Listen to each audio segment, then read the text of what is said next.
كفروا أن يتخذوا عبادي من دوني أولياء إنا أعتدنا جهنم للكافرين نزلا قل هل ننبئكم بالأخسرين أعمالا الذين ضل سعيهم في الحياة الدنيا وهم يحسبون أنهم يحسنون صنعا أولئك الذين كفروا بآيات ربهم ولقائه فحبطت أعمالهم فلا نقيم لهم يوم القيامة وزنا ذلك جزاؤهم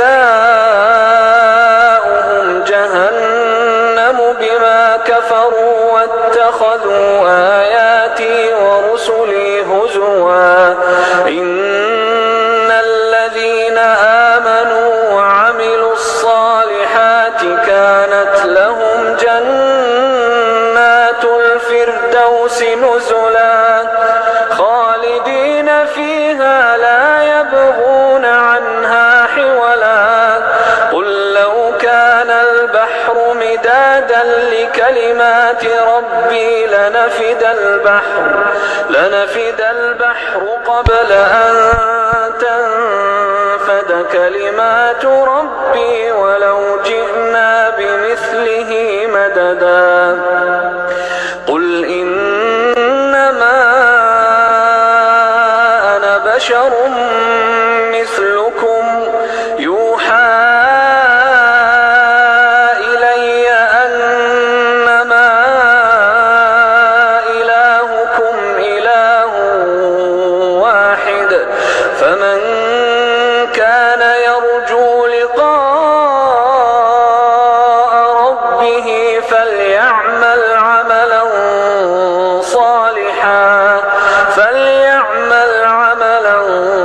صالحا ولا يشرك بعبادة ربه أحدا بسم الله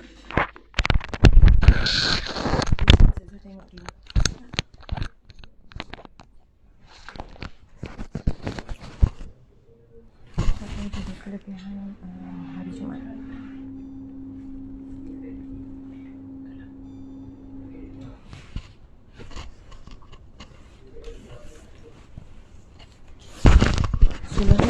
Subhanallah, subhanallah, alhamdulillah, Allahu akbar. Subhanallah, alhamdulillah, Allahu akbar. Singit.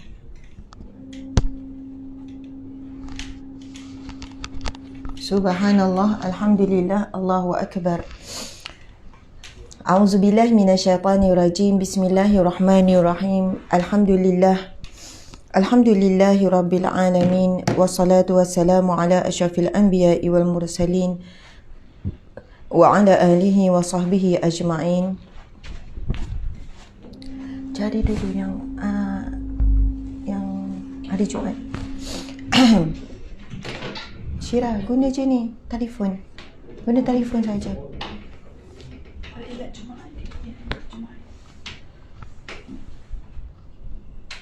Subhanallah, alhamdulillah, Allahu akbar.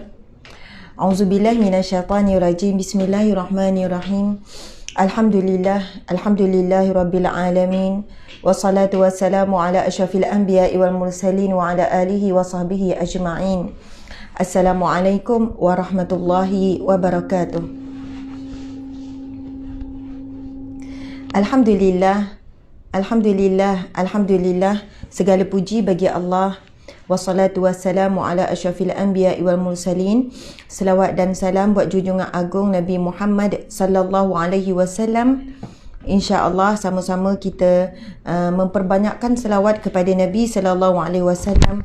Di antara di antaranya Nabi SAW bersabda, barang siapa yang berselawat 10 kali pada waktu pagi dan 10 kali pada waktu petang, maka dijamin baginya syafaatku. Subhanallah. Itu di antara hadis Nabi yang sahih tentang amalan selawat yang kita boleh amalkan, iaitu baca 10 kali selawat pada waktu pagi, 10 kali selawat pada waktu petang. Masya Allah. Nabi bersabda, sesungguhnya barang siapa yang berselawat padaku 10 kali pada waktu pagi dan 10 kali pula pada waktu petang, maka berhak baginya ataupun dijamin baginya syafaatku. Jadi marilah sama-sama sahabat-sahabat dimati Allah sekalian, kita pada hari Jumaat yang barakah pula memang dituntut untuk memperbanyakkan selawat kepada Nabi. Jadi kita mulakan majlis ilmu kita pada pagi yang barakah ini dengan berselawat sebanyak 10 kali. Boleh ya sahabat-sahabat sekalian? Allahumma salli ala Bismillahirrahmanirrahim. Allahumma salli ala Sayyidina Muhammad wa ala ali Sayyidina Muhammad. Allahumma salli ala Sayyidina Muhammad wa ala ali Sayyidina Muhammad. Allahumma salli ala Sayyidina Muhammad wa ala ali Sayyidina Muhammad. Allahumma salli ala Sayyidina Muhammad wa ala ali Sayyidina Muhammad. Allahumma salli ala Sayyidina Muhammad wa ala ali Sayyidina Muhammad. Allahumma salli ala Sayyidina Muhammad wa ala ali Sayyidina Muhammad. Allahumma salli ala Sayyidina Muhammad wa ala ali Sayyidina Muhammad. Allahumma salli ala Sayyidina Muhammad wa ala ali Sayyidina Muhammad. Allahumma salli ala Sayyidina Muhammad wa ala ali Sayyidina Muhammad. Allahumma salli ala Sayyidina Muhammad wa ala ali Sayyidina Muhammad. Kama sallaita ala Ibrahim wa ala ali Ibrahim wa barik ala Sayyidina Muhammad wa ala ali Sayyidina Muhammad. Kama barakta ala Ibrahim wa ala ali Ibrahim fil alamin innaka Hamidum Majid. Subhanallah. Syirah cari hadis tu. Hadis yang 10 kali selawat pagi, 10 kali selawat petang. Alhamdulillah sahabat-sahabat yang dirahmati Allah sekalian.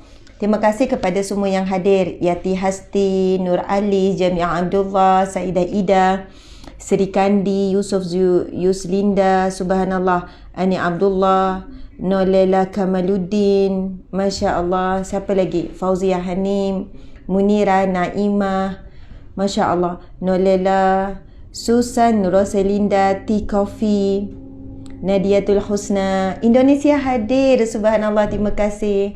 Ada yang daripada Indonesia, Titi Mariani, Masya Allah, Siti Nur Wahida, Alhamdulillah, Suraya Rahman, Masya Allah, Julaina. Terima kasih ya sahabat-sahabat. Siti Syuzana yang turut hadir sama. Nur Izzati Jusur, itu kakak senior tu. Okay, Maisum, siapa lagi? Nadia Beauty, Hamidah, Susyam. Subhanallah, Alhamdulillah. Sahabat-sahabat yang dirahmati Allah sekalian, setiap hari Jumaat kita tahu kita akan bersiaran melalui siri Tadabbur Surah Al-Kahfi, dan kita sekarang masuk siri yang ke-11.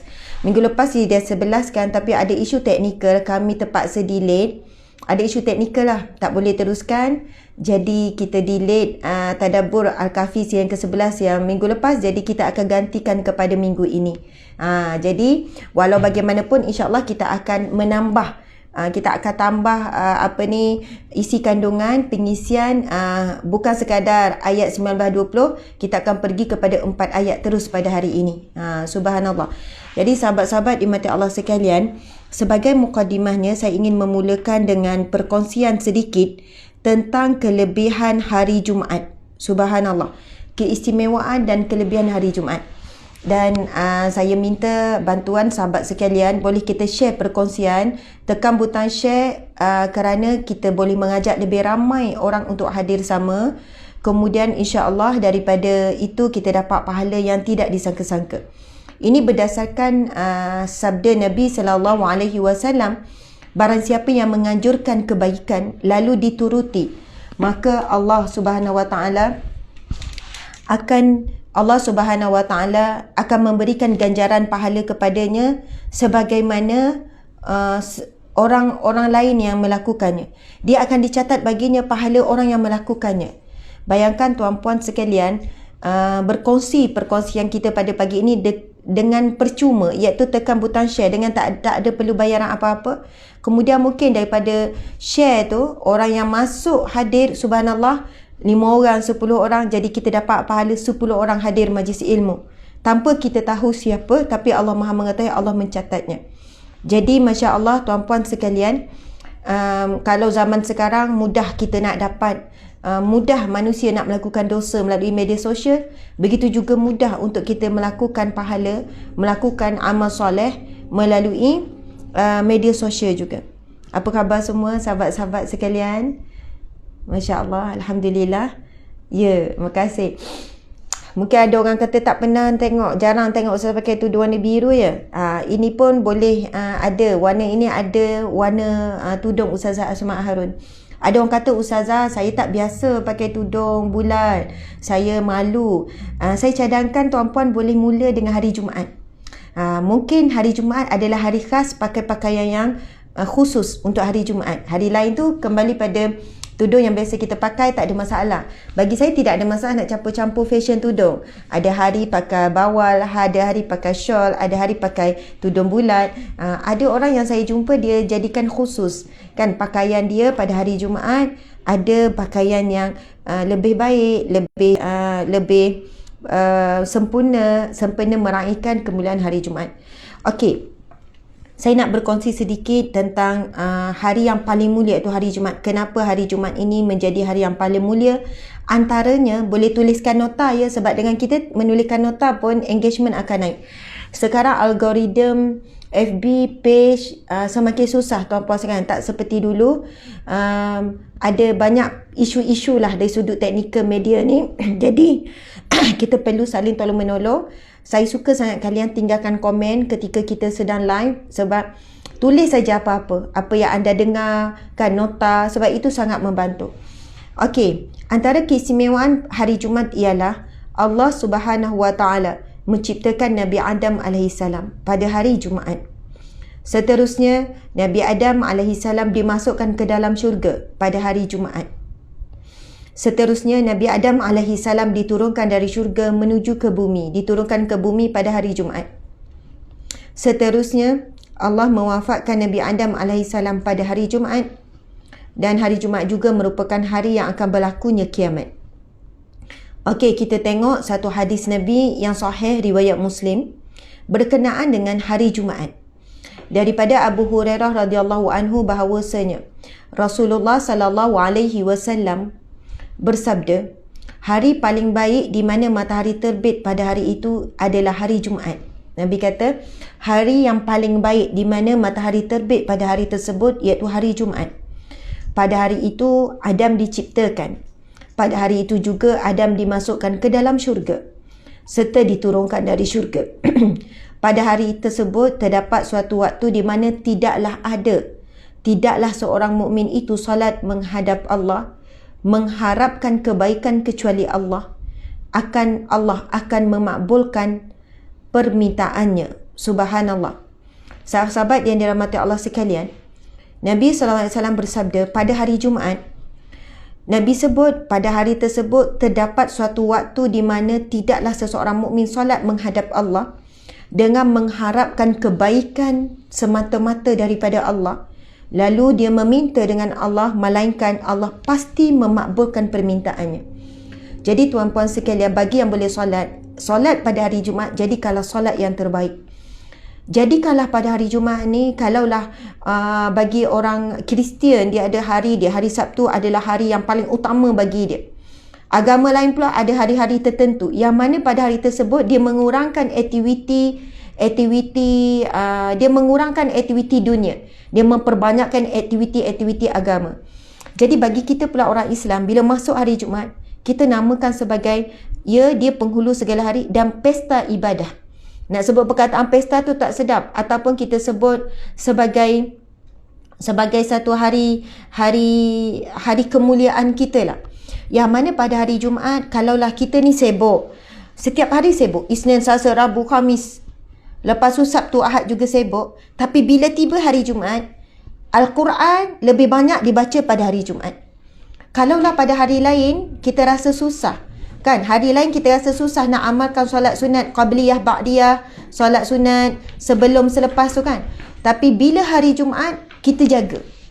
Kalau hari lain mungkin susah nak jaga solat sunat duha, hari Jumaat jaga. Mungkin pada hari lain nak baca Quran lebih sikit kita susah. Kan payah sangat ni, kita pun lemah, kita pun malas. Tapi hari Jumaat memperbanyakkan Al-Quran. Cukuplah tuan-puan sekalian, sekiranya kita mampu memuliakan hari Jumaat, menunjukkan kecintaan kita kepada hari Jumaat.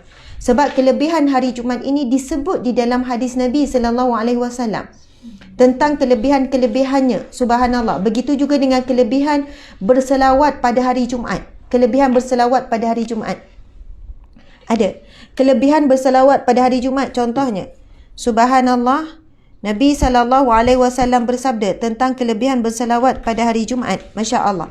Daripada Abu Umamah radhiyallahu anhu bahawa Nabi SAW bersabda, Masya Allah, aktsiru alayya minas salati fi kulli yaumin Jum'ah.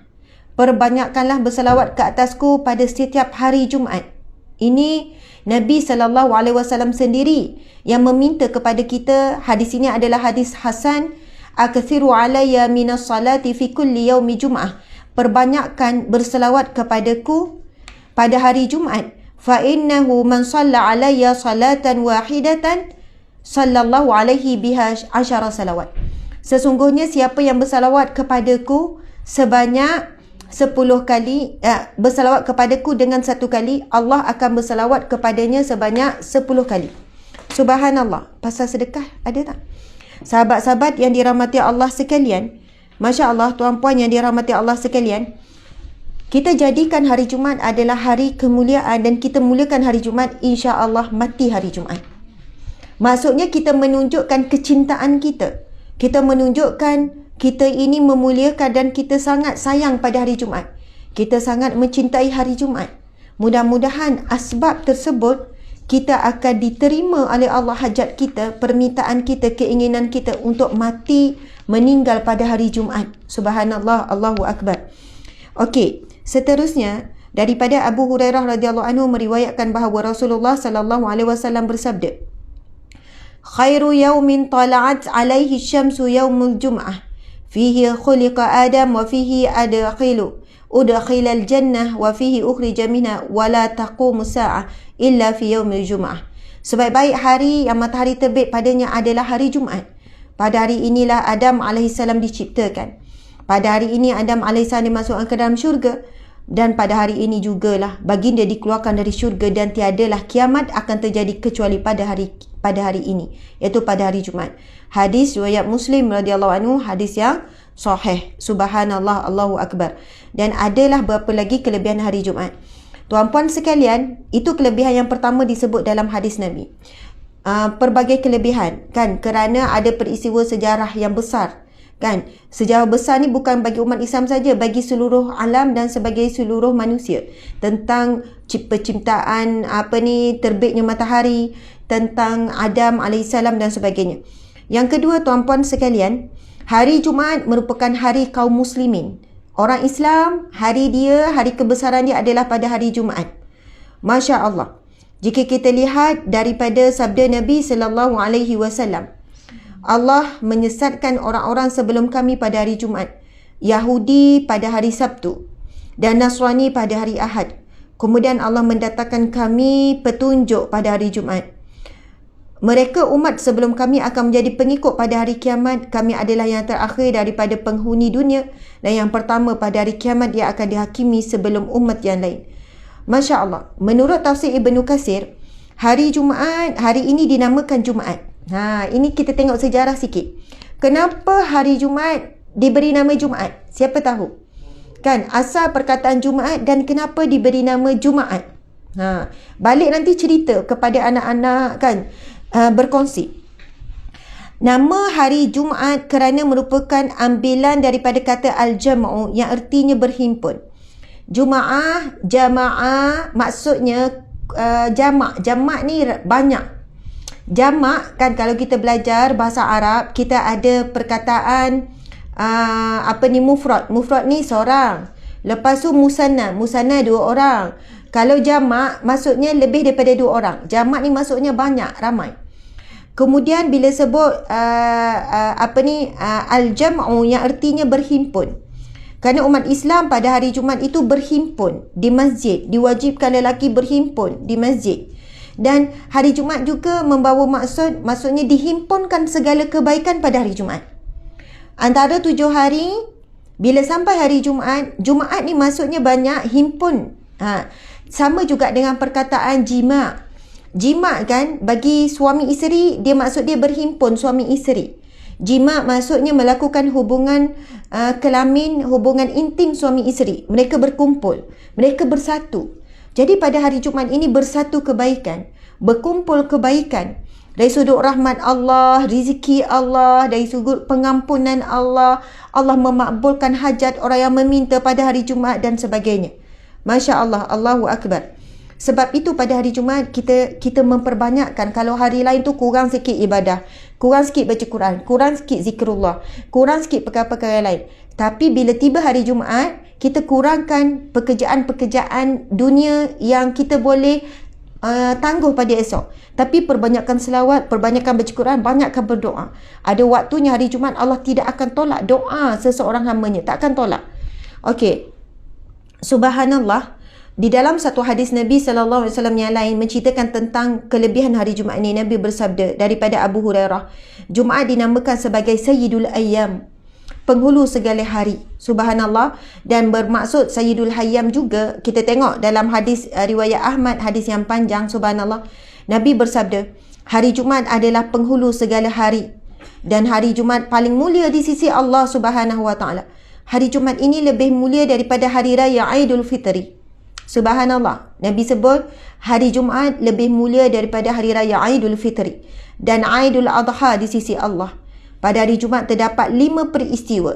Boleh tuliskan ya, 5 peristiwa Nabi sebut di hari Jumaat. Yang pertama, diciptakan Adam dan diturunkan ke bumi. Pada hari Jumaat Adam dimatikan. Di hari Jumaat juga terdapat waktu yang mana jika seseorang meminta kepada Allah, maka akan dikabulkan selagi tidak memohon yang haram. Dan di hari Jumaat juga akan berlakunya kiamat.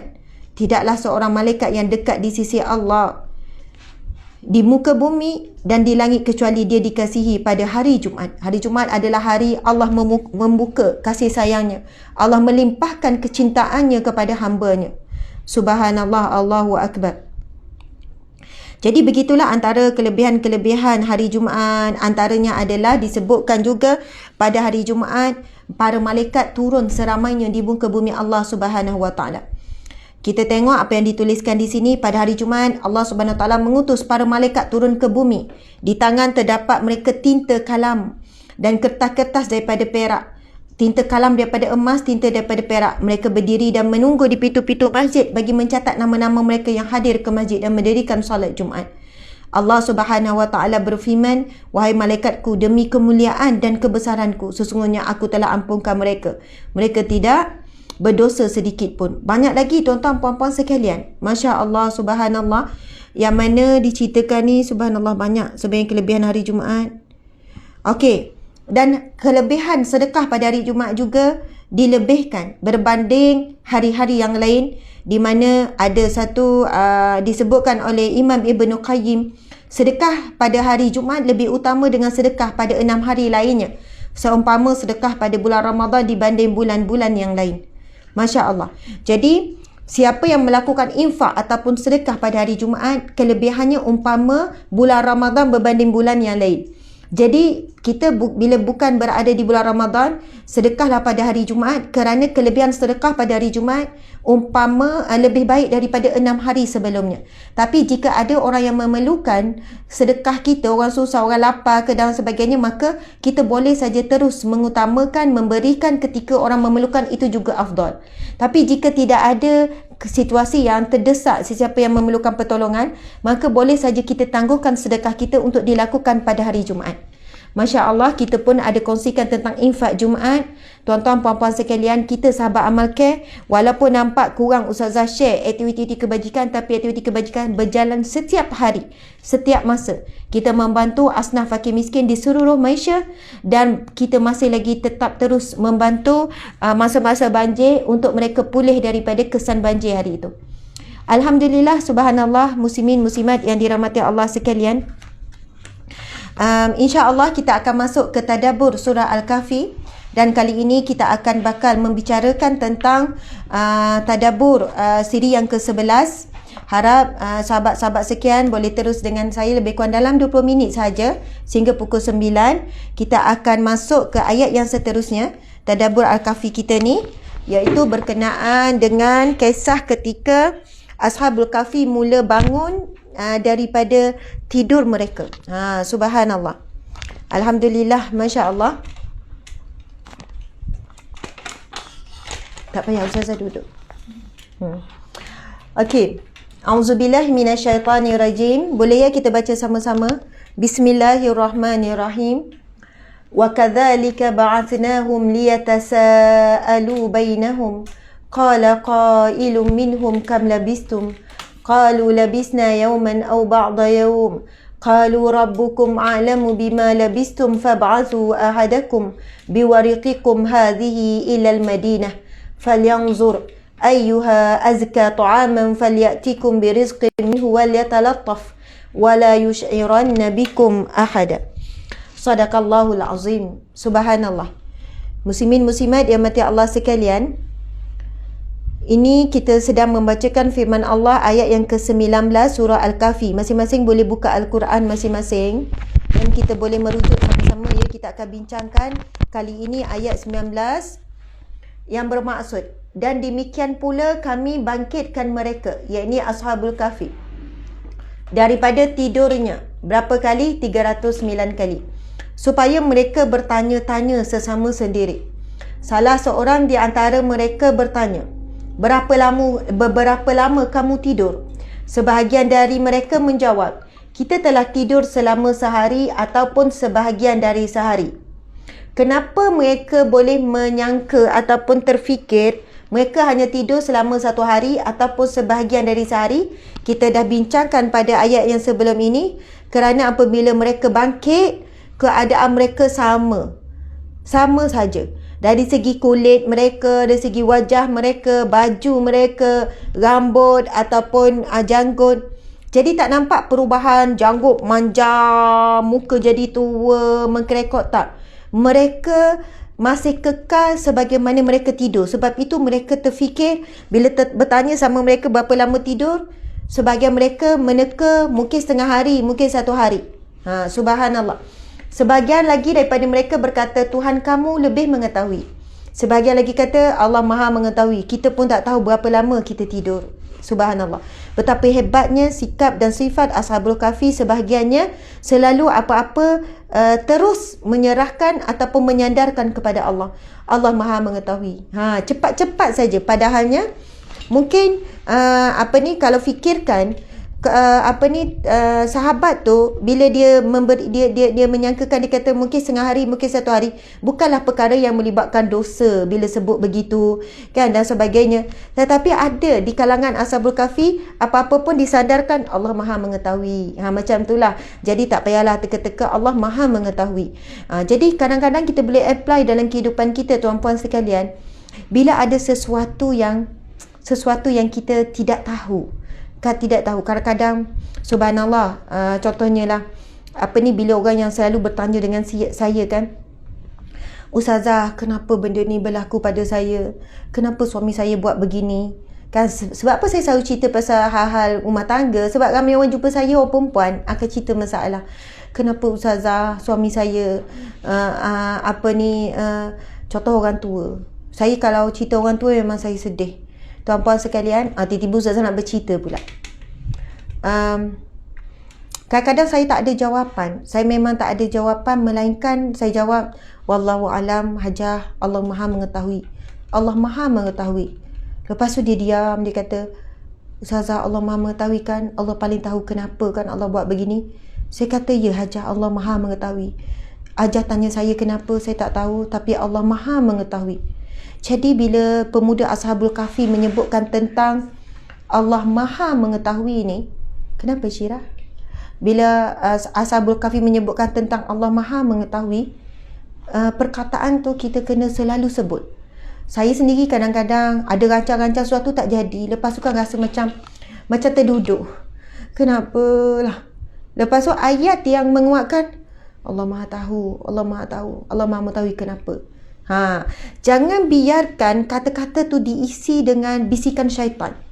Tuan-puan sekalian, jangan biarkan kata-kata itu berlama tergantung, nanti syaitan akan bisik. Kita akan cari salah orang. Kita cari salah orang tu, cari salah orang ni, marah orang tu, marah orang ni. Kan, lepas tu ada ketikanya kita terduduk, Allah Maha mengetahui. Masya Allah, kenapa dia buat macam tu pada kita? Allah Maha mengetahui. Jadi itu menguatkan, ataupun kita sebut hasbunallah wa ni'mal wakil, ni'mal maula ni'man nasir. Cukuplah Allah bagiku. Kan, hasbunallah wa ni'mal wakil. Cukuplah Allah bagiku, dialah sebaik-baik penolong. Itu kata-kata siapa? Nabi Ibrahim alaihissalam. Hasbunallah wa ni'mal wakil. Cukuplah Allah bagiku, dialah sebaik-baik penolong.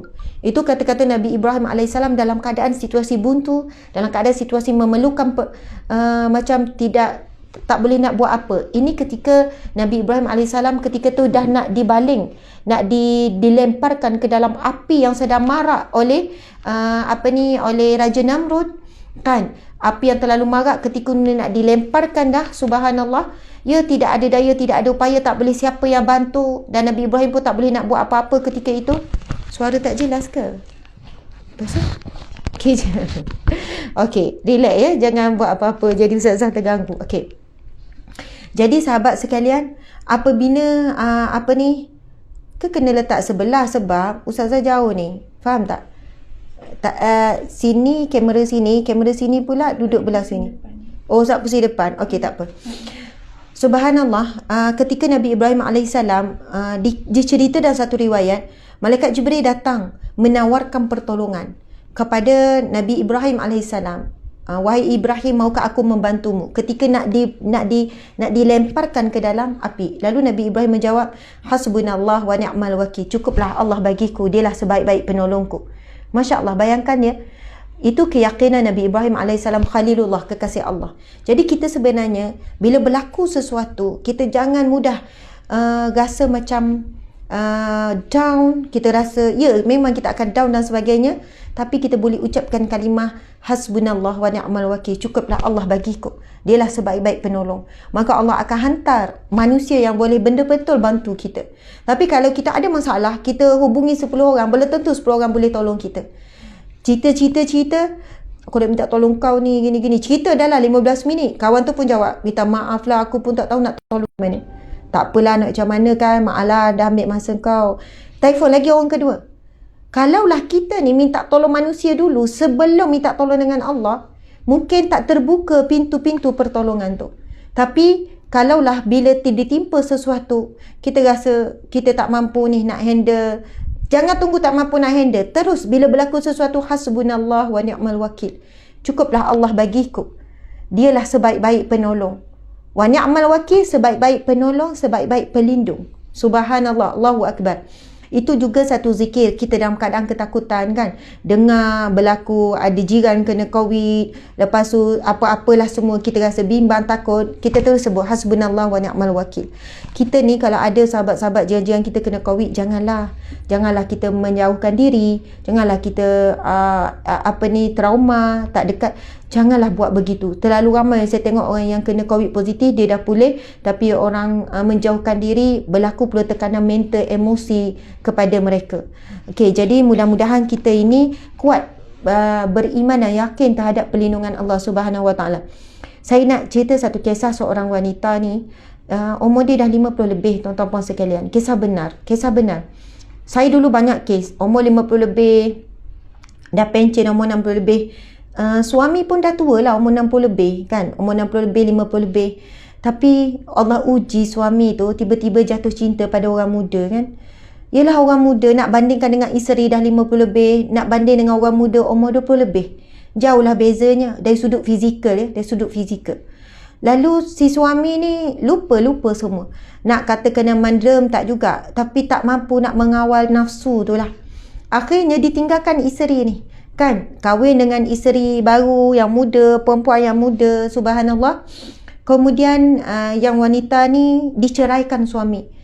Anak berapa tahun? Dekat 30 tahun kan, 30 tahun sebagai pasangan suami isteri susah payah bersama, ada anak 5-6 orang, dah ada cucu dan sebagainya. Tapi Allah uji hampir dekat umur 60 macam tu, dekat nak pencen.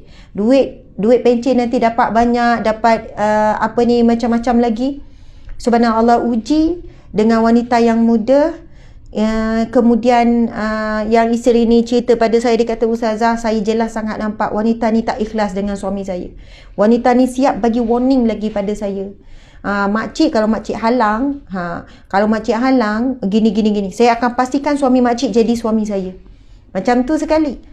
Kan, sampai dia ni kan ingatkan suami dia, bang, kita ada cucu, awak tak malu ke bang, gini. Isteri ni tak boleh terima. Dia kata, saya tahu perempuan ni tak ikhlas dengan awak. Perempuan ni cakap gini pada saya, gini. Suami tak percaya. Kan, cinta tu kadang-kadang memang betul-betul jadi buta. Tapi kadang-kadang cinta boleh mencelekkan manusia. Tapi ada kelikan cinta ni boleh jadi buta sungguh. Itu ujian Allah bagi lelaki tersebut lah. Tapi akhirnya bercerai. Kan, dia ceraikan isteri dia, dia sanggup ni tinggalkan anak-anak, semua kecil hati anak-anak, tinggalkan ayah. Dah ayah tak kisah ni. Anak tak nak pada ayah, ayah dah tak kisah dah ni. Anak, maksudnya aku tak kisahlah, kau ambil lah anak-anak, cucu. Dia hilang sekelip mata. Anak, cucu, isteri, hilang semua. Dan dia tak kisah. Hiduplah dia dengan isteri barunya. Takdir Allah tak lama, suami tu sakit. Takdir Allah tak lama, suami tu sakit. Terlantar, isteri muda pun tinggalkan. Tak nak, isteri muda tak nak uruskan. Isteri muda tak nak uruskan, subhanallah. Tak nak ni, dapat duit dah, dapat itu, dapat hidup mewah, tinggalkan begitu saja. Kemudian doktor ni kan, tak ada maksudnya, tak ada siapa nak dihubungi, hubungi anak masing-masing tak nak. Lepas tu hubungilah isteri ni, bekas isteri ni sanggup pergi. Tapi tengok daripada jauh je lah. Tengok daripada jauh saja. Sebab apa dia kata, itu bukan suami saya lagi, tapi saya datang kerana dialah lelaki yang hidup bersama dengan saya 30 tahun. Lelaki ni pernah menyayangi saya dan saya sangat mencintainya. Lelaki inilah bapa kepada anak-anak. Tapi sekarang saya tak mampu nak sentuh dia. Saya tak mampu nak peluk dia, saya tak mampu nak pergi, maksudnya nak bantu dia untuk uruskan dirinya dalam keadaan dia sakit tenat begitu. Sebab saya tak ada hubungan apa-apa dah. Masya Allah, Allahu Akbar, beratnya ujian. Tapi akhirnya ceritanya adalah lelaki tersebut mati dalam keadaan seorang diri. Tanpa isteri, tanpa anak, tanpa cucu, tanpa semua. Masya Allah. Itulah kan kadang-kadang kita sangat takut diuji di hujung usia. Dalam keadaan kehidupan awalnya bagus semua, di hujung usia. Bila tanya Ustazah, kenapa Allah tak takdirkan begini? Yang mampu jawab, hanya Allah. Allah Maha mengetahui. Hanya Allah yang Maha mengetahui. Hanya Allah yang Maha mengetahui. Kita tidak tahu tabir rahsia Allah. Jika Allah membuka tabir rahsianya, maka subhanallah, kita akan bersyukur dengan setiap dugaan yang Allah bagi. Kalau Allah membuka tabir rahsia setiap ketetapan, aturan, jalan cerita hidup kita, kita akan sentiasa bersyukur kepada Allah walaupun buruk mana pun takdir Allah. Kita akan bersyukur. Kita kata Alhamdulillah. Tapi Allah tak buka tabir rahsia tu. Allah tak tunjukkan sebenarnya kenapa Allah buat begitu. Allah akan buka, Allah akan tunjukkan bila? Ketika di akhirat kelak. Di mahsyar, di dalam syurga. Masa tu kita akan bersyukur, berterima kasih ya Allah, Engkau uji aku begitu dulu di dunia. Kan dalam satu hadis Nabi sebut, sesungguhnya manusia yang berada di mahsyar besok, mereka hendak sekali, mereka nak sangat dikembalikan di dunia dan diuji mereka disiat kulit tu hidup-hidup. Maksudnya mereka tu fikir ujian apa, sakit apa yang paling berat. Okey, kulit ni siap hidup-hidup. Nabi sebut di dalam hadis tu, Nabi kata sesungguhnya manusia di mahsyar ingin sekali pulang kembali ke dunia untuk disiat hidup-hidup kulitnya. Maksudnya ketika penghuni mahsyar tengok orang-orang yang diuji di dunia, mereka itu sangat sabar, lalu pahalanya begitu banyak, lalu mereka sangat berkendakkan mereka diuji berat-berat di dunia. Subhanallah. Tapi sekarang kita duduk di dunia, kita tak nak ujian berat. Kan? Kita rasa, tak mampu, nak seronok je, nak nikmat, nak sehat, nak hidup senang, tak nak hidup susah, tak nak miskin. Tetapi berbeza bila kita berpindah ke akhirat, manusia sangat menginginkan kenapalah hidup di dunia dan aku tak diuji teruk-teruk. Kerana ketika itu mereka melihat betapa banyaknya pahala orang yang ketika hidup di dunia dahulu diuji, pahala mereka, akhirnya mereka dipanggil masuk tanpa dihisap, tanpa diazab melalui pintu sabar, babu sabr. Orang-orang yang sabar. Sabar daripada apa? Ujian Allah. Sabar tanpa diuji itu bukan sabar. Mesti ujian dulu baru sabar. Subhanallah, tuan-puan yang dirahmati Allah sekalian, kita kena ubah cara kita bercakap, ubah cara kita berfikir. Kalau ada sesuatu yang kita tertanya-tanya, kita terus jawab hasbunallah, cukuplah Allah bagiku. Ni'mal maula, hasbunallah wa ni'mal wakil. Wa ni'mal maula wa ni'mal nasir, itu tambahan zikir.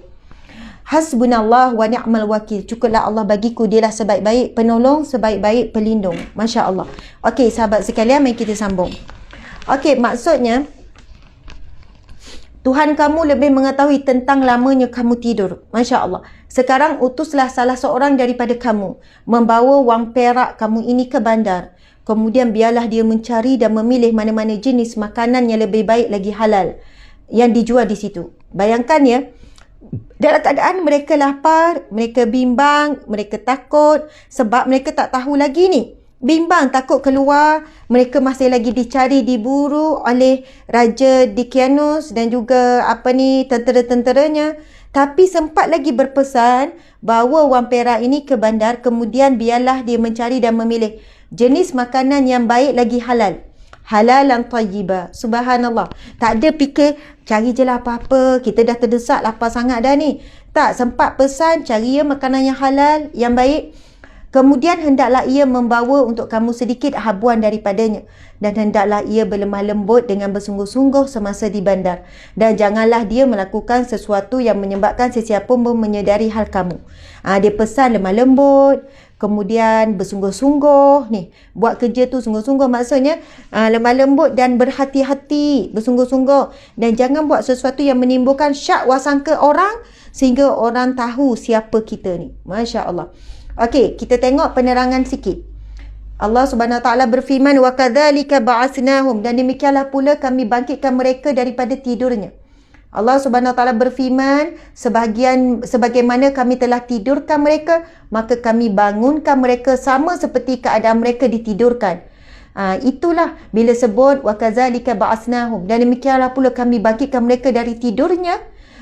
Maksudnya di sini adalah Allah masih kekalkan mereka sama seperti keadaan mereka ditidurkan. Badan mereka sama, rambut mereka sama, kulit mereka tetap sehat macam mereka masih muda. Keadaan mereka tidak sedikit pun berubah. Keadaan mereka sedikit pun tidak berubah walaupun telah ditidurkan selama 309 tahun.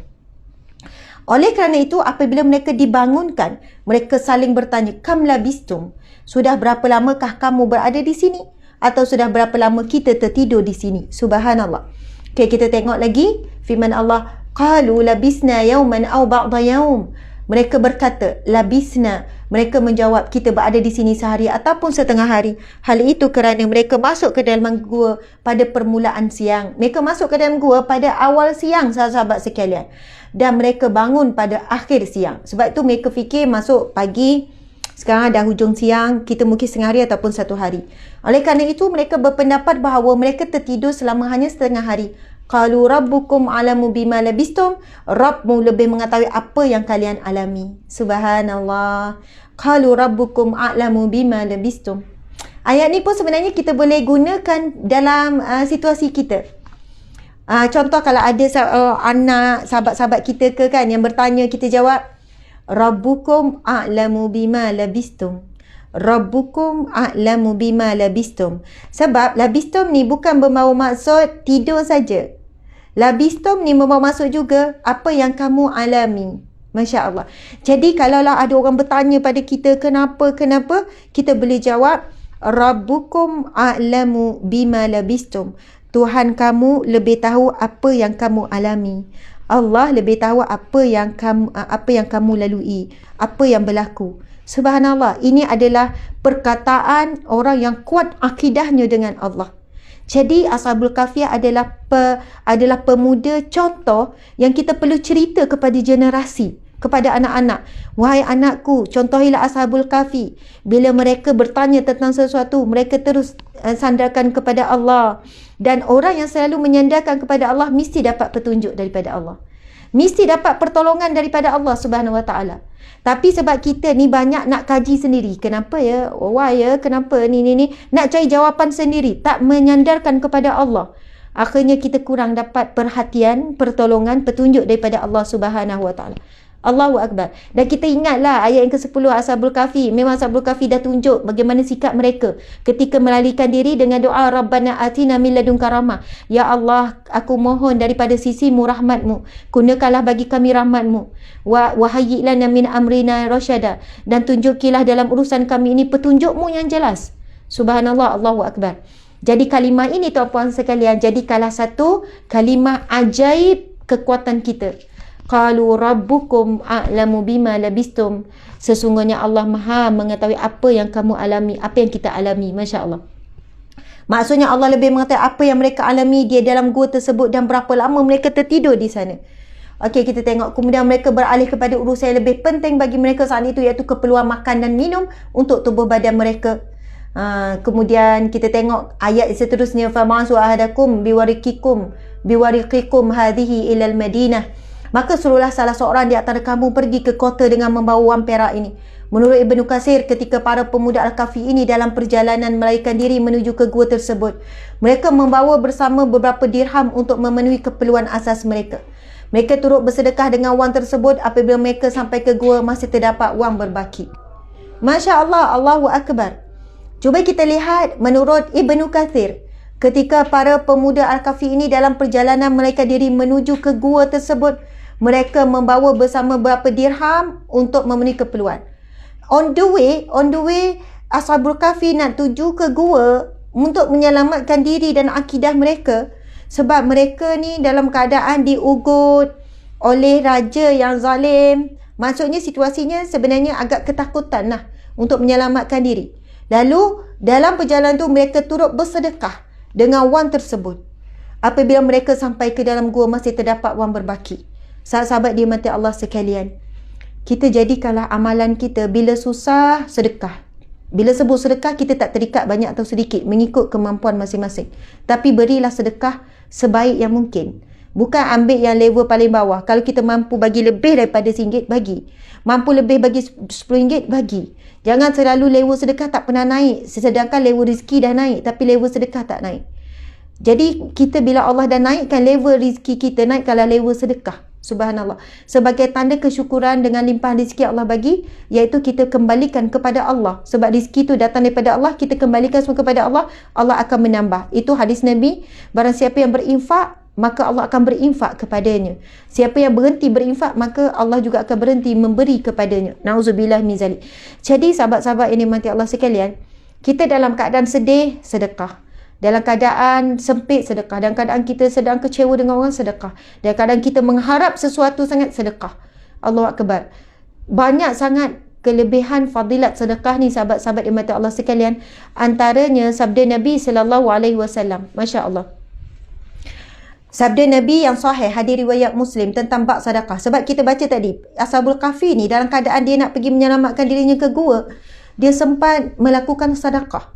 Tak terbayang. Sedangkan kalau kita lah kan, kita nak bawa diri, orang kata nak bawa diri ni, nak tinggalkan rumah, tinggalkan kampung, tinggalkan kebun. Dia orang ni, 7 pemuda Al-Kahfi ni, subhanallah, dia membawa diri tinggalkan kampung, tinggalkan ibu ayah, saudara mara.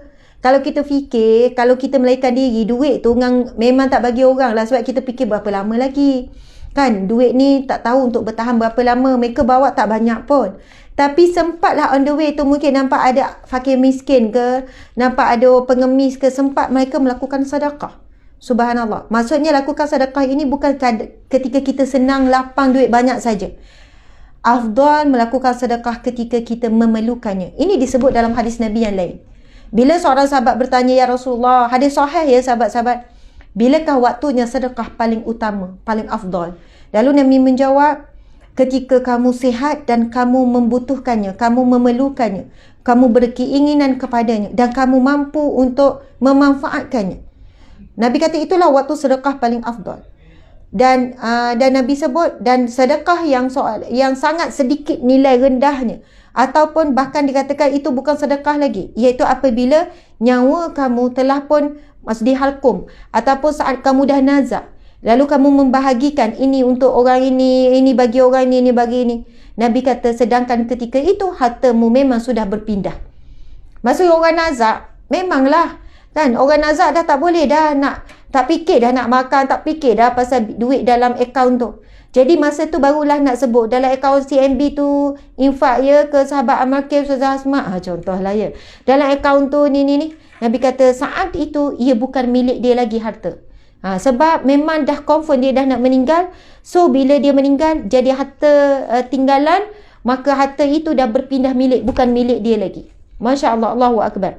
Jadi bila sedekah paling afdal, Nabi kata ketika kamu memerlukan, ketika kamu sehat, kuat dan kamu boleh menguasai harta tersebut. Maksudnya boleh guna lagi.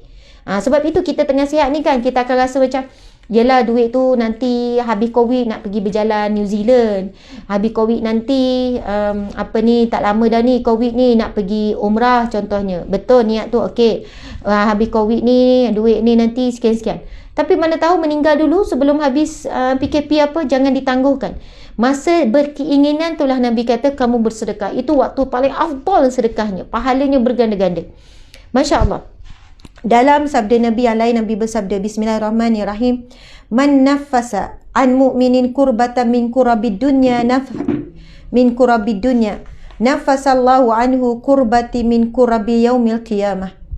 Barang siapa yang menghilangkan kesedihan daripada kesedihan ataupun masalah dunia seorang mukmin, saudaranya orang lain, maka Allah akan menghapuskan daripadanya kesedihan di hari kiamat, kesusahan. Okey, hadis ini Nabi sebut barang siapa yang menghilangkan kesusahan, kesedihan saudaranya, maka Allah akan menghilangkan kesusahan dan kesedihannya pada hari kiamat kelak. Wa man yasara ala mu'sirin yasarallahu alaihi fid dunya wal akhirah. Barang siapa yang meringankan keperluan ataupun kesukaran orang yang memerlukan, sama ada orang tu perlukan duit ataupun dia perlukan berhutang lalu kita beri hutang, maka Allah akan meringankan keperluannya di dunia dan di akhirat. Allah akan permudahkan. Barang siapa yang memudahkan kesukaran saudaranya, seperti disebutkan di sini, seperti memberi hutang kepada orang yang memerlukan. Dan kalau kita mampu, halalkanlah hutang orang tersebut. Lagi-lagi kalau yang berhutang itu orang yang terdesak. Tapi kalau orang tu berhutang untuk bisnes, dia tak terdesak, itu tak apalah, kita tak halalkan. Dia nak hutang pun untuk bukan keperluan, untuk dia kehendak dia. Wa man satara musliman satarallahu fi dunya wal akhirat. Dan siapa yang menutup aib saudaranya, dia akan melindungi aibnya di dunia akhirat. Wallahu fi aunil abdi.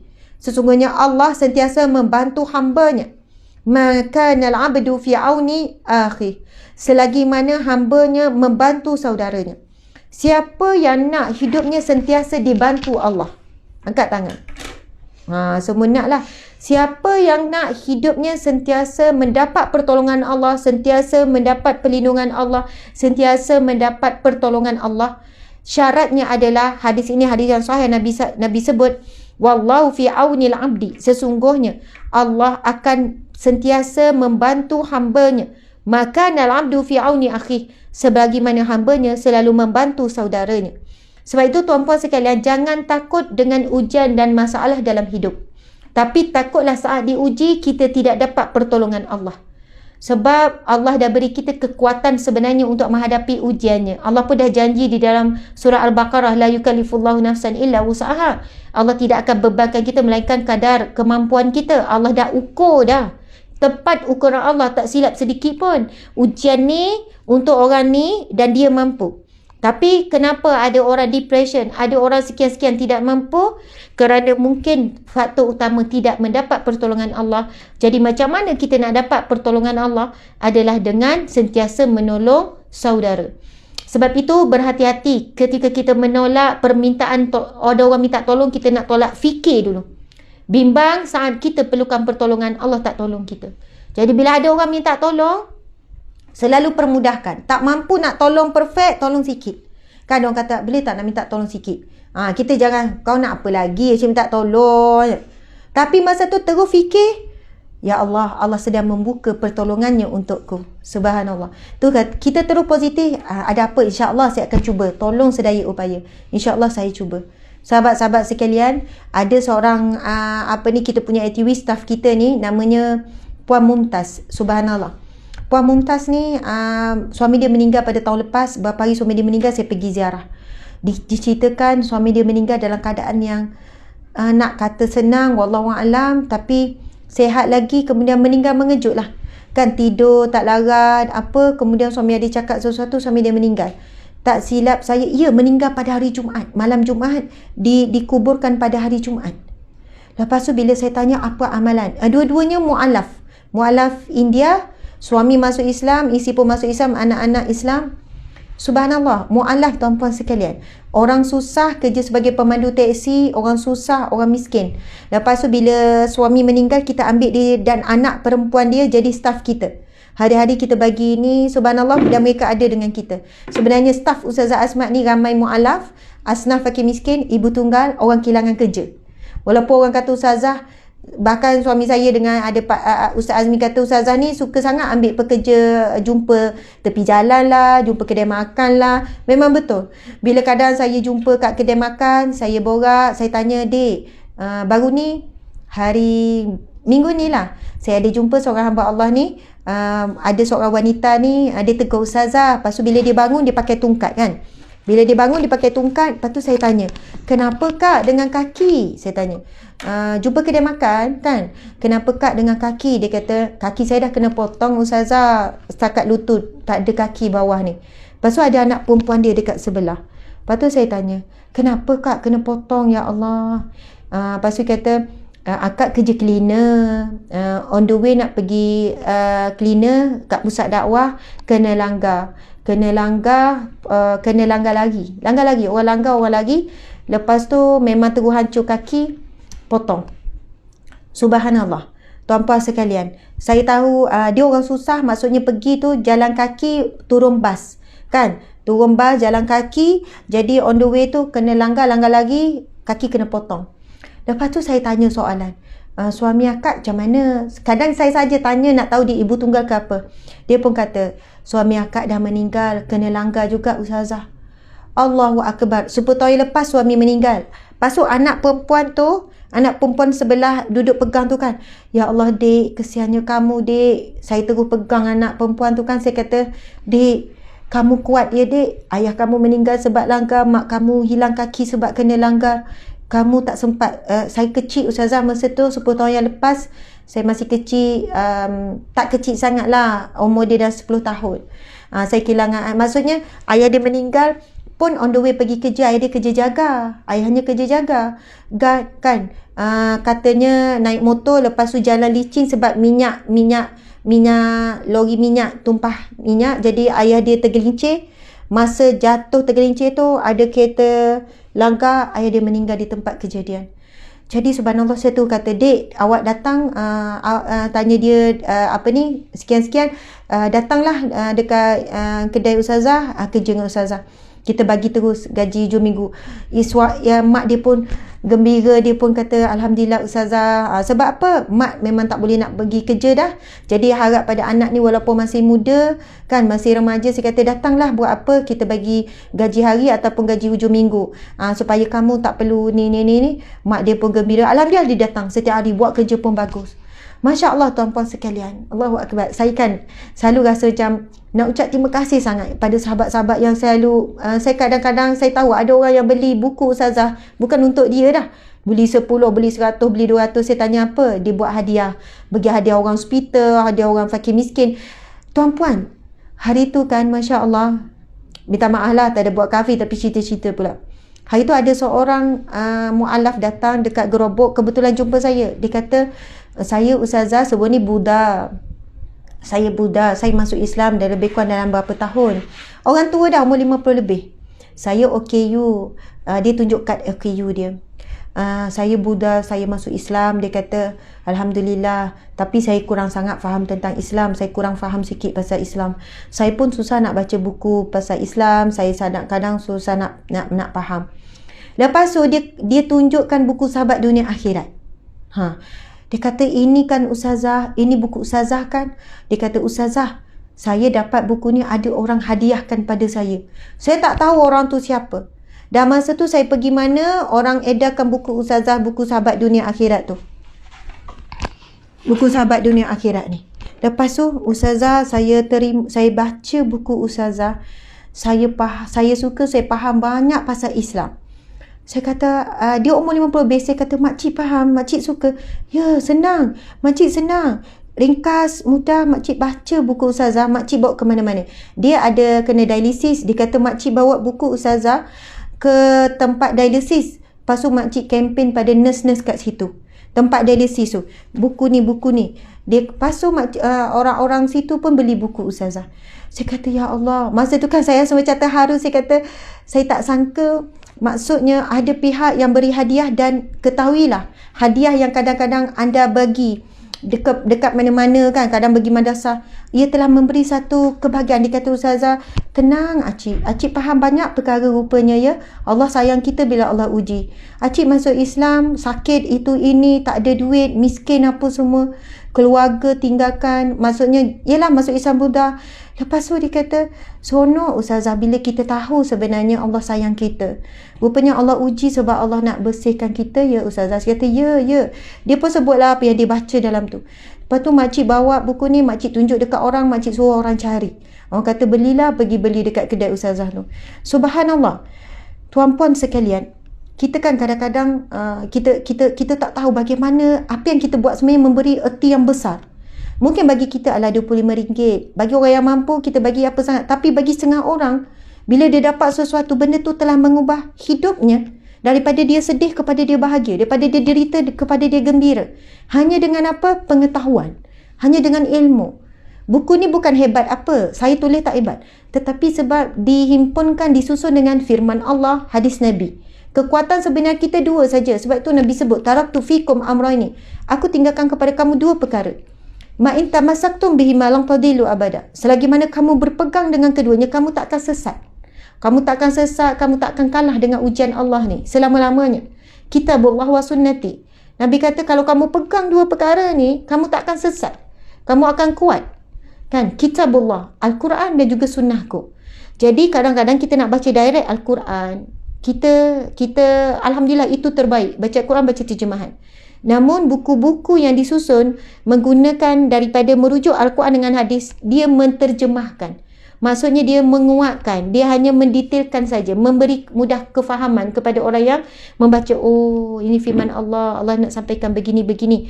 Kita bawa kisah supaya orang faham, mudah nampak. Sebab itu diselitkan dengan kisah-kisah. Dan subhanallah, semua hadis Nabi dalam buku Sahabat Dunia Akhirat ini telah ditasihkan, hadis sahih sahaja. Kisah-kisah semuanya riwayat yang sahih. Kalau orang baca, betul ke kisah ni? Kita telah memang ditapis dengan teliti. Saya dah hantar kepada banyak pihak sebelum kita terbitkan buku ni. Okey, tuan-puan sekalian, kita nak habiskan masa kita dah banyak, dah lebih ni.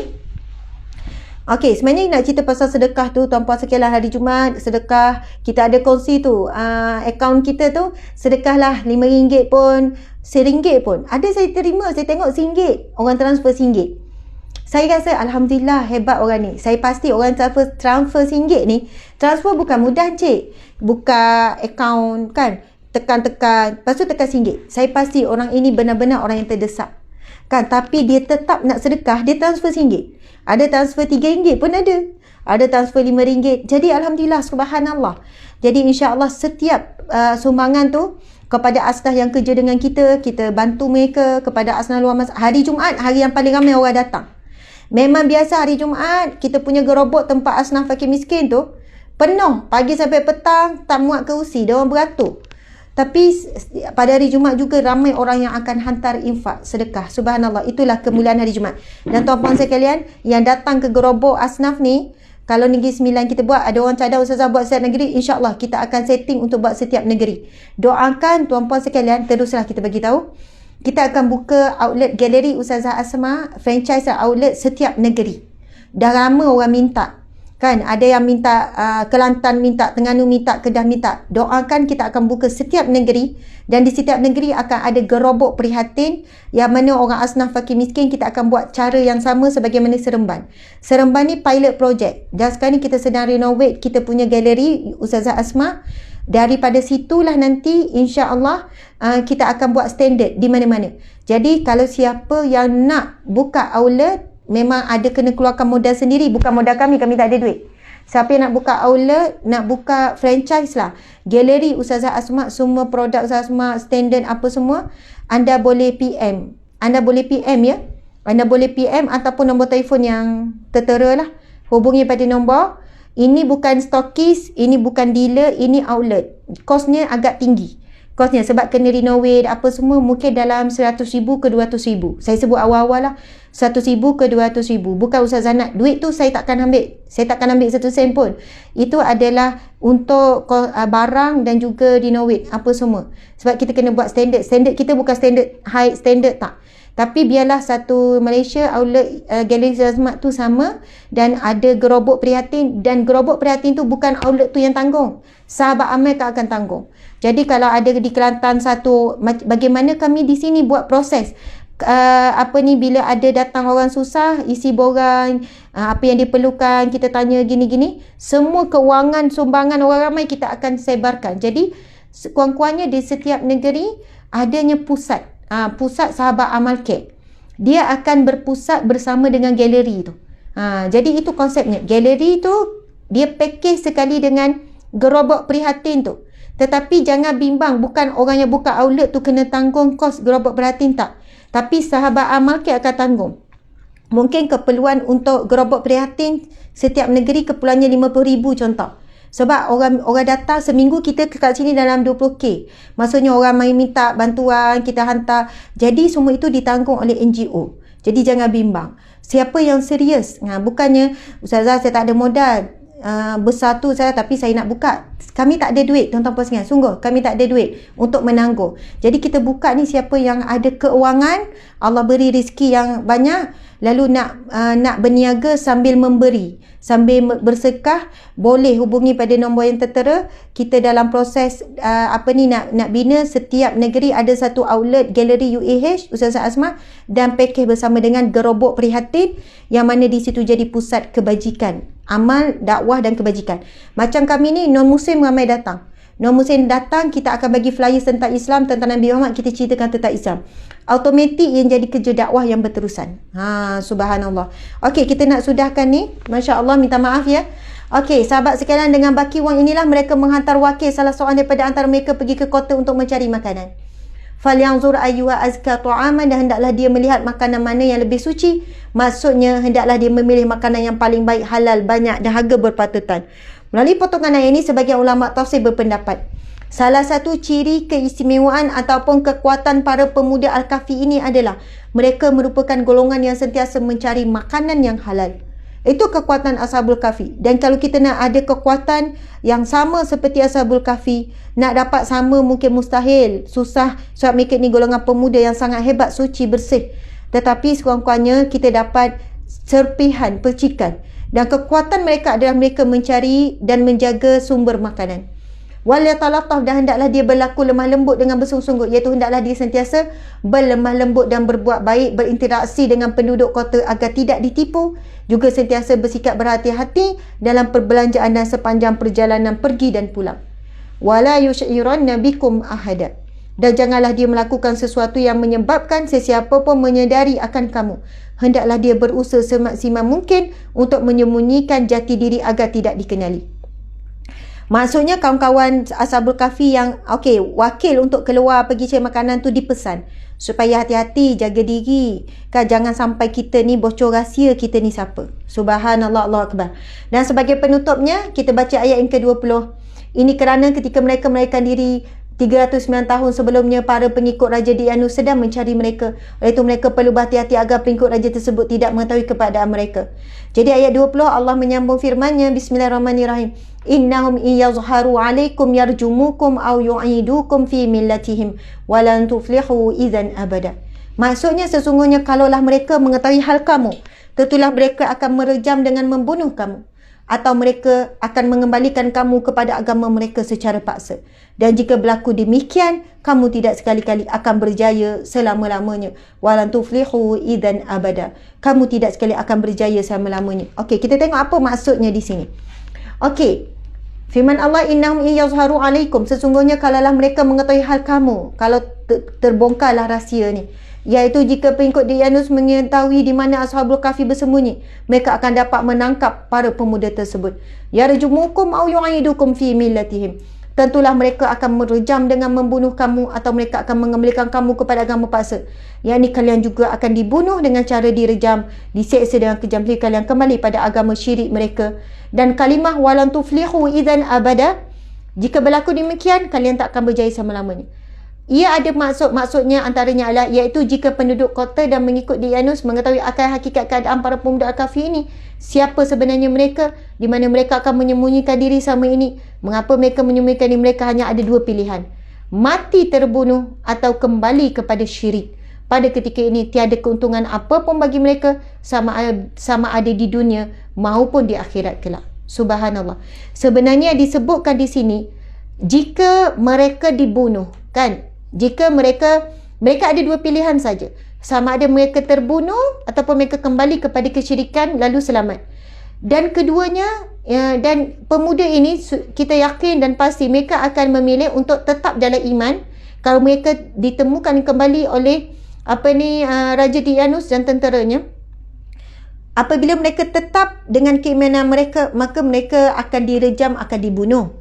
Maka apa maksud tiada keuntungan apa pun bagi mereka adalah rugilah kalau mereka terbunuh, sedangkan tujuan mereka menyelamatkan diri mereka adalah untuk akidah dan mereka nak menyebarkan agama Allah. Maksudnya rugilah sekarang ni, kan, dalam keadaan situasi kalaulah kita dibunuh, rugi, tidak ada untung kita di dunia dan juga di akhirat. Maksudnya rugi bila kalau kita dibunuh, siapa yang nak menyebarkan agama Allah? Siapa yang nak berdakwah? Bagaimana dengan kaum kita? Bagaimana dengan keluarga kita? Maksudnya rugilah. Dua-duanya rugi. Bukannya mereka kata tak apalah, kalau mati pun mati syahid. Tapi mereka bukan fikirkan tentang diri mereka sahaja. Mereka tetap fikirkan tentang kerugian lah, dan kita tak akan berjaya. Kejayaan sebenarnya bukan selamat hidup, tak. Mereka yakin bahawa mati tu anytime. Tapi yang mereka bimbang, mereka tak berjaya apa? Kalaulah mereka mati, bagaimana dengan keluarga? Bagaimana dengan dakwah? Bagaimana dengan kaum mereka? Mereka nak hidup itu bukan kerana takut mati. Mereka nak hidup, nak selamatkan diri adalah kerana nak menyebarkan agama Allah, nak berdakwah dan sebagainya. Subhanallah, alhamdulillah muslimin muslimat sekalian. InsyaAllah untuk ayat yang seterusnya kita akan sambung tadabbur kita pada minggu hadapan. Tuan-puan yang dirahmati Allah sekalian, boleh pusing ya. Kita akan menyambung tadabbur kita pada minggu hadapan ni. Boleh ambil semua dan bawa ni. Subhanallah, alhamdulillah muslimin muslimat yang dirahmati Allah sekalian. Saya ucap terima kasih. Masya Allah, ramai juga rupanya ya, dan 2,800. Okey, alhamdulillah. Daripada saya mengucapkan jutaan terima kasih di atas segala sokongan. Sini ada, dalam 1,200 juga. Masya Allah.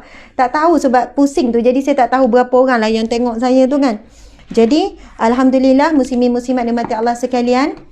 Hari Jumaat yang barakah, sebagaimana permulaan tadi, kan, sama-samalah kita banyakkan selawat. Hari ini hari yang paling afdal untuk sedekah dan memperbanyakkan amal soleh. Jadi hari Jumaat hari kemuliaan, dan juga kita sebut sebagai pesta ibadah. Nak sebut pesta tu tak sedap. Apa dia? Hari memperbanyakkan ibadah, wallahu alam. Mengimarahkan hari Jumaat yang barakah. Jadi alhamdulillah, sekian daripada saya. Tuan-puan yang dirahmati Allah sekalian, saya sayang semua kerana Allah, kerana Rasulullah sallallahu alaihi wasallam. Sayang semua kerana Allah, kerana Rasulullah. Di sini kita bertemu, di syurga Allah kita bersatu. Sekian, wabillahi taufiq wal hidayah. Assalamualaikum warahmatullahi wabarakatuh.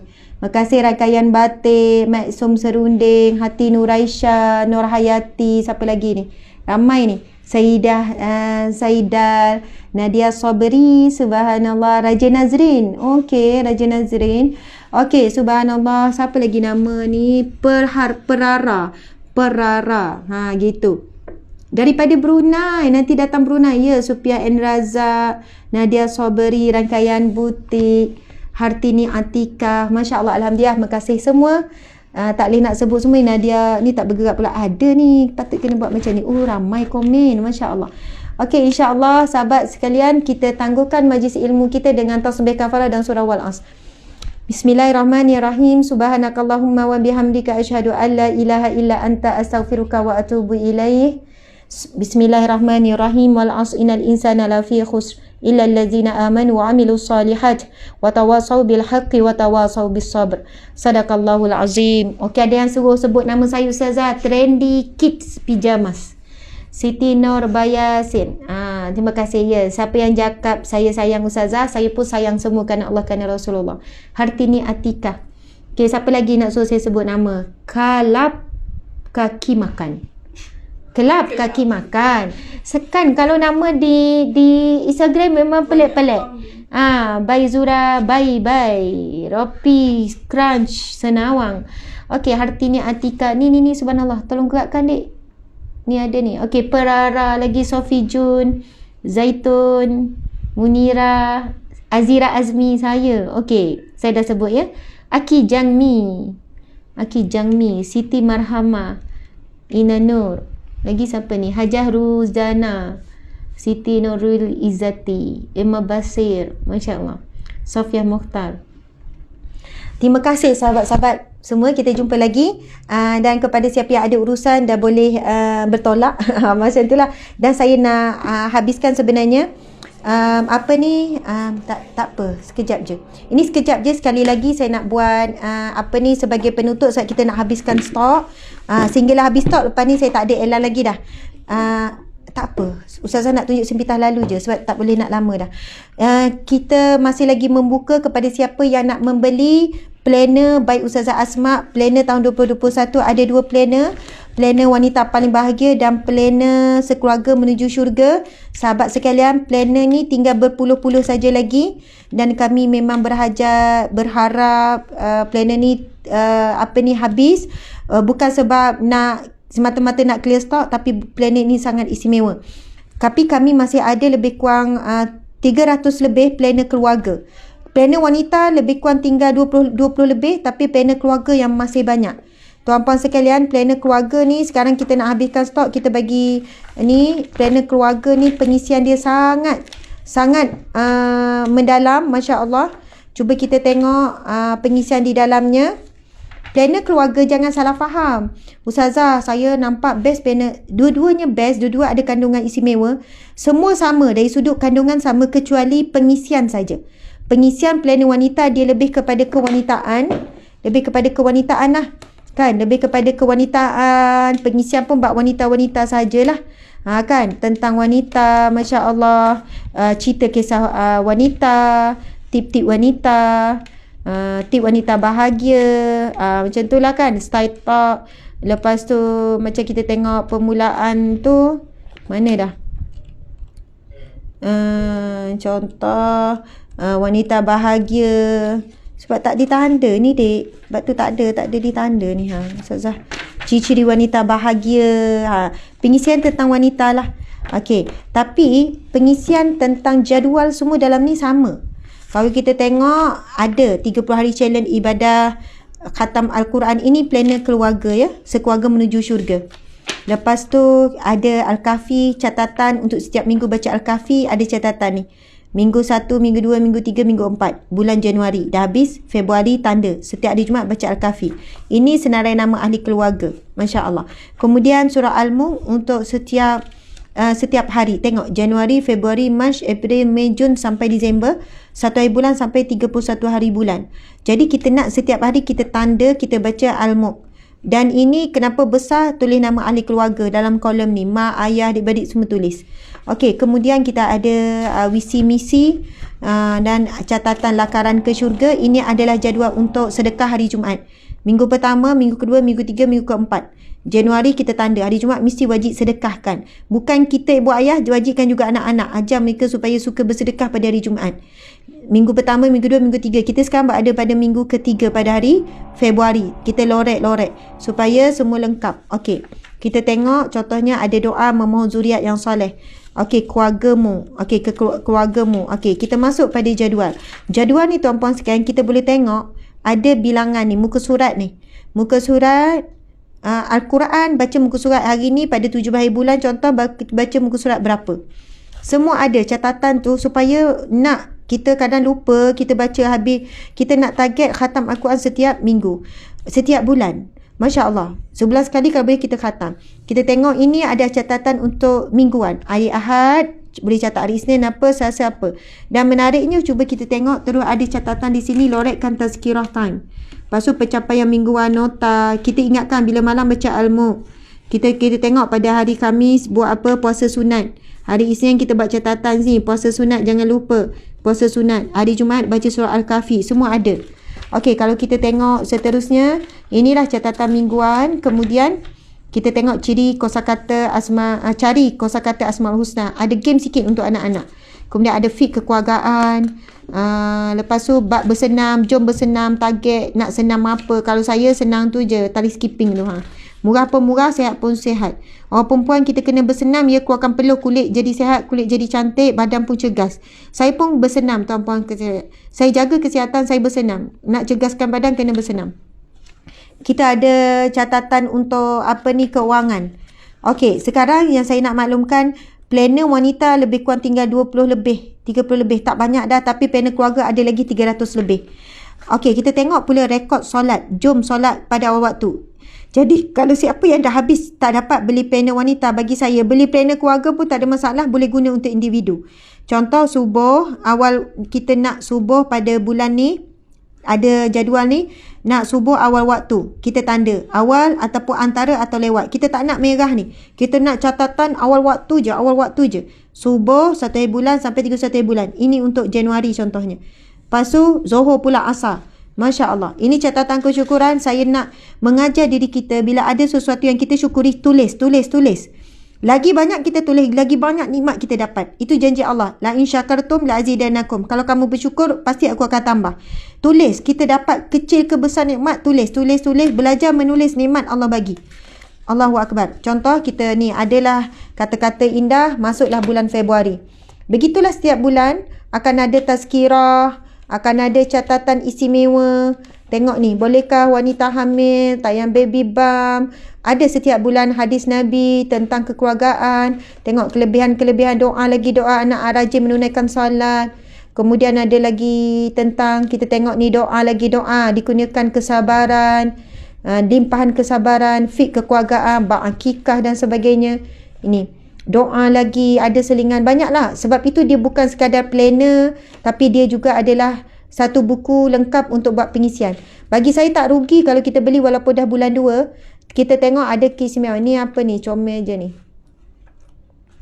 Contohnya di sini kita ada apa? Hadis Nabi tentang berkenaan dengan kekeluargaan lah. Okey. Kita tengok antaranya ini apa? Fit kekeluargaan 10 pendidikan semasa hamil. Ketika ibu mengandung buat apa? Dan saya nak tunjuk istimewa bila kita sampai ke bulan Ramadan. Ramadan Mubarak. Kita tinggal 2 bulan lagi Ramadan. Boleh jadikan planner ni sebagai satu planner menyusun ibadah kita di bulan Ramadan. Ramadan Mubarak. Subhanallah. Kita akan mulakan dengan tazkirah Ramadan. Ada hadis-hadis Nabi utama Ramadan. Amalan-amalan pada bulan Ramadan sekian-sekian. Masya Allah. Kemudian kita akan ada senarai doa sepanjang bulan Ramadan. Kita nak doa apa ni kan? Setiap hari bulan Ramadan kita buat catatan doa kita. Lepas tu kita akan pergi kepada setiap hari jadual. Amalan-amalan ibadah harian, start sahur, berbuka, solat tahajud, solat taubat, solat hajat, solat fajar, subuh berjemaah. Nak buat catatan ni, Isnin, Khamis, Jumaat, nak catat-catat ni.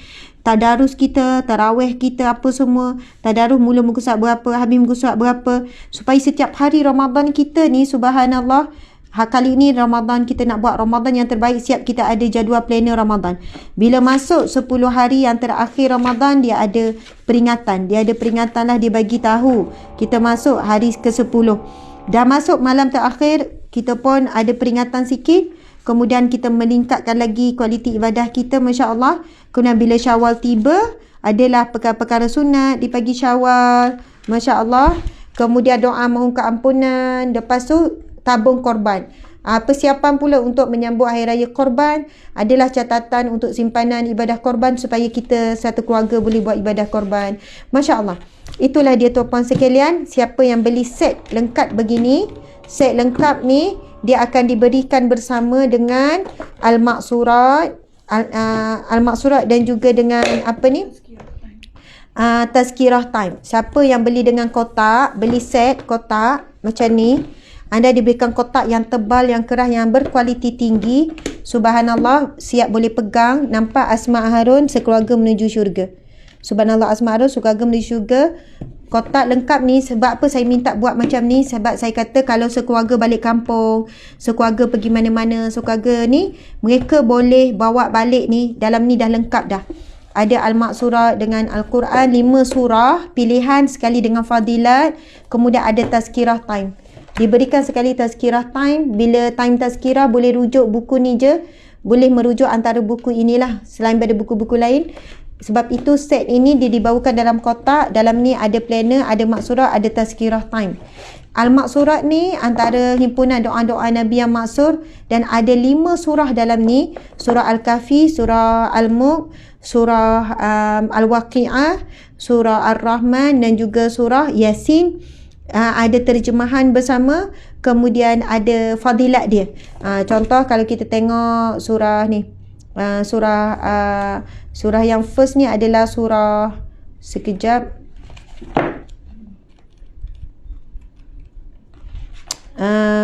surah Al-Kahfi.